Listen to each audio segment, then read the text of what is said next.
In St. Louis tonight, there's a $100,000 reward for information in a wave of child killings. Dean Reynolds reports at least a dozen kids aged 16 and younger have been killed in St. Louis since this past spring.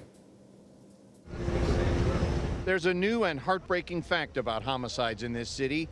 Kids are getting killed. 3-year-old Kennedy Powell was shot in the chest in June eating a pizza outside her home. Tracy Wofford is her grandmother. Every time I look out here on the ground, I see her. And it's hard.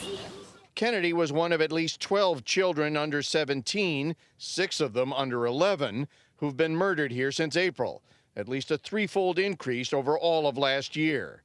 Journey Thompson was 8 and standing near a high school football game when she was killed last Friday.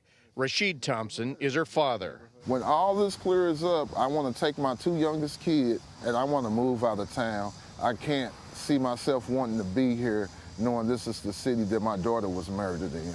Lyda Cruson is the mayor of that city, where a reward of $100,000 is being offered until September 1st for information on the killings. Have you seen an increase in tips since you offered this reward? We have. I talked with the chief. There have been an increase in tips. Not enough. And yet there have been no arrests. Who shoots in the direction of a 7-year-old or a 10-year-old? So it's so outrageous. Mayor Cruson says St. Louis needs more police officers and tougher gun laws. Other than a felon, anyone in Missouri can walk down the street with a gun, concealed or not, without a permit because none is required. You can carry an AK-47 or AR-15, and sometimes people do. Very intimidating.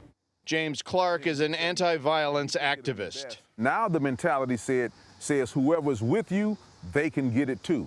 Do you want revenge? No, I want the person to come forward.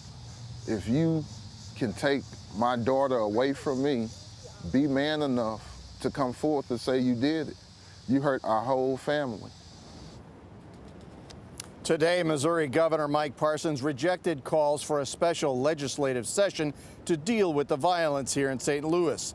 Not the correct avenue, he said. There are many different opinions on how to find a solution without offering a solution of his own. John? Dean Reynolds for us in St. Louis. Thank you, Dean.